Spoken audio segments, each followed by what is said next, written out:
All right, let's see who I want to start with. Let's see.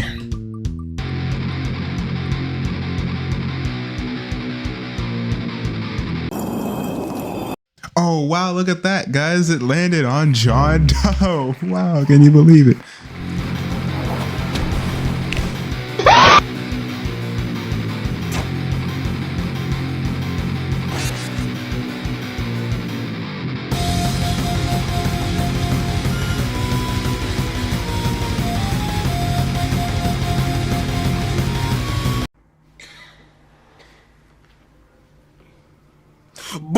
Hello everyone, I'm sure by now you are familiar with me, but my name is Lurcher, and welcome back to my channel. Today I will be doing a John Doe guide, and if you're not here to learn about John Doe, then like, what are you doing here? Get off the video, get off. John Doe has a difficulty of 4 out of 5 stars, but don't let this difficulty rating scare you, as he's not too difficult to understand, so, you know, take the rating with a grain of salt. He has 1.5k health, which is the most out of any killer in the whole game, and 27.25 sprint speed, which is 3.25 studs faster than the survivor, but this still makes him the second slowest killer in the game. John Doe comes with 2 passive abilities, Natural Malevolence and Unstoppable. For every step that John Doe takes, a trail of corruption follows, and each survivor that steps within the trail of corruption is given Corrupted 2 for 3 seconds. Corrupted 2 drains a survivor's HP at a rate of 1.5 per second. And John Doe's second passive, Unstoppable, prevents John Doe from being stunned for longer than 2.175 seconds. He also gains Speed 1 for 3 seconds after this stun is over. I know it says no longer than 2.175 seconds, but that wording is a lie, and it is always 2.175 seconds. Survivors must be wary of those passives, as wrong pathing or a misused stun could lead to very fatal outcomes.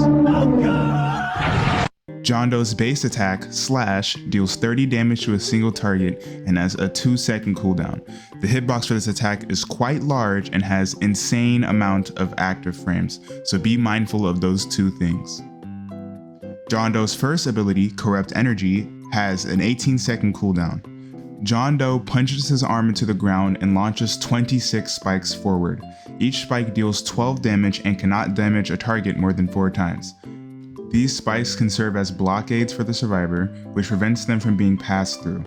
And these spikes linger on the map for 14 seconds before retracting back into the floor. Landing a hit with these spikes grants John Doe speed 1 for 7 seconds. Hitting Builderman's buildings can give the speed buff, but this also might be a bug, so don't count on this being in the game after this video gets uploaded. But if it still works, then, you know, yeah, speed from Builderman buildings. John Doe's second ability is Digital Footprint. This ability has an 8-second cooldown.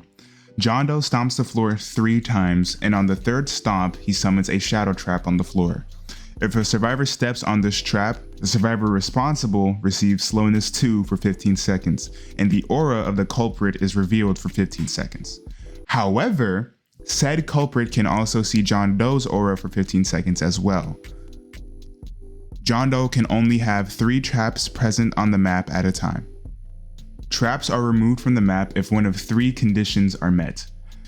If a survivor comes into contact with the shadow, they receive the debuff stated before and the trap is removed.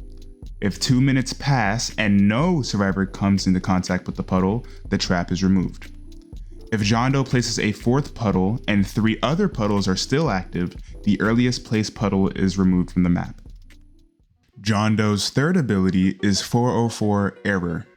This ability has a 20-second cooldown. This ability reveals the auras of all living survivors for 4 seconds, and this ability can be heard by the survivors within a 200 stud radius. And if you for some reason don't know what a radius is, it's a circle around John Doe. With a basic explanation of John Doe's 3 main abilities out of the way, let's get into some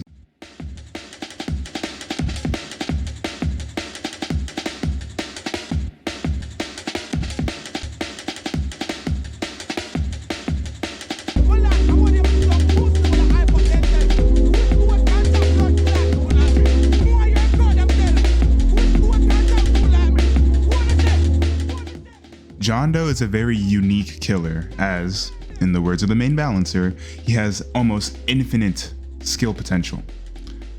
And his skill comes with the spikes, so let's talk about corrupt energy, and rather how to be efficient with this ability.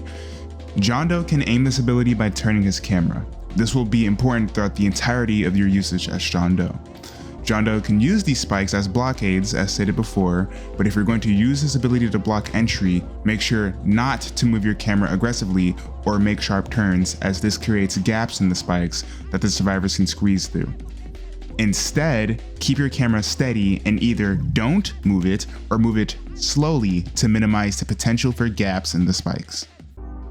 You want to aim to block off paths that don't have any other exit point except for where the survivor came from, so that the odds of them running back into you are high. But be careful, as John Doe is unable to pass through his own spikes, and you can very easily cut yourself off from the survivors, which, you know, that is even more embarrassing.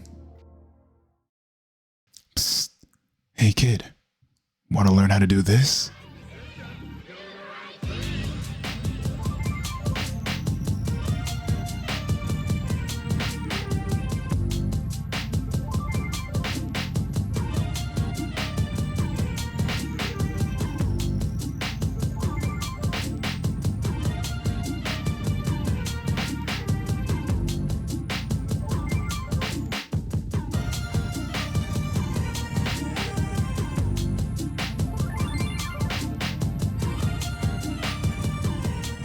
Well, that's just too bad, because I'm going to gatekeep this information until I What? What do you mean the whole point is to teach them? Okay, but like, I don't want to see good John Does. But, okay, are you sure? Fine, but you better hold up on your deal. So you want to learn how to do this, right? Well, be quiet and let me teach you. Okay, actually, this is really easy to learn, so don't let anybody fool you into thinking that this is hard. What makes John Doe's spikes so difficult to land is the fact that you lose line of sight of the person you're trying to hit. And this is only because the spikes are so wide. So there's just, one very simple fix to this, and it's called spike flicking.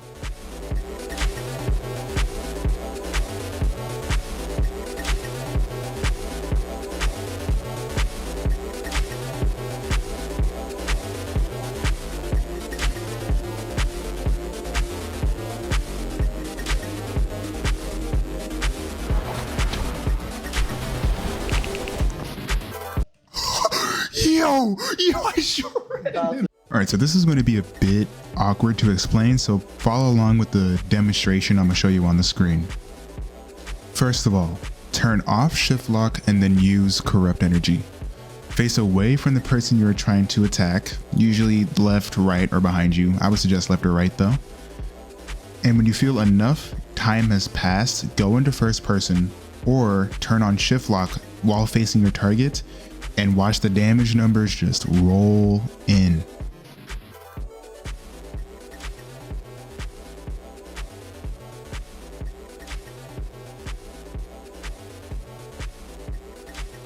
This also has the passive ability of rendering your spikes silent until they connect with your target.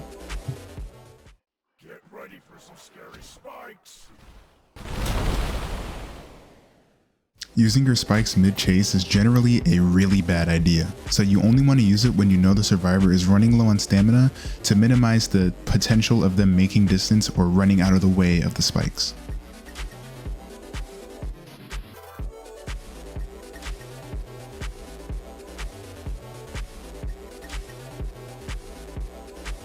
Remember that hitting a player with a spike gives you speed 1. So if you need to secure that extra speed boost in a chase, hitting another nearby player for that speed boost to catch up on a player you're already chasing is a very viable idea, so don't forget to do that. Digital Footprint is a very simple ability to use, but don't be wasteful with this ability. You only have 3 puddles that you can place at a time. Placing these puddles in high traffic areas to force the survivors to take the longer path or rethink their pathing is the most ideal way to have these puddles placed. And please don't make the mistake of placing these puddles in the open. They won't provide much value to you if they are easily spotted. There's not much to say about digital footprint. It's a very cutthroat ability, so don't overthink it and you'll be fine. John Doe is very flexible, as he's more of a jack of all trades, master of none. He's capable of adapting to any situation presented to him, so if you notice that one playstyle isn't working, adapt and make a new plan. I'm tired, so I'll leave you guys with some gameplay of John Doe for now. I hope you guys have enjoyed this guide, and I'll see you some other time. Peace out.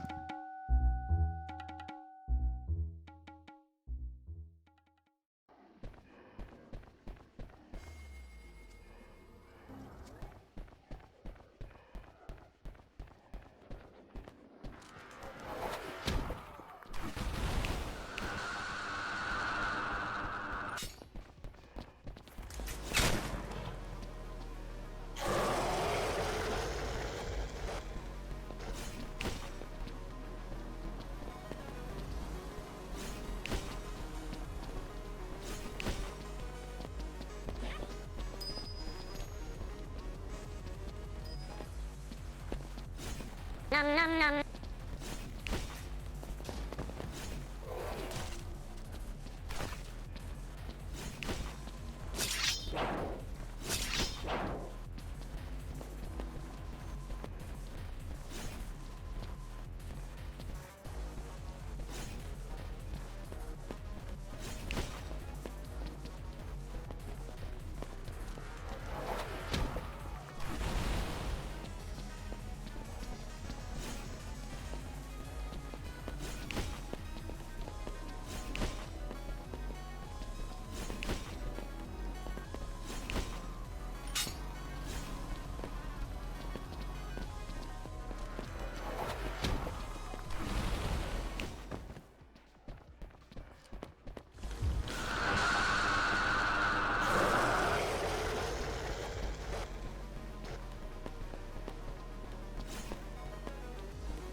Nom nom nom.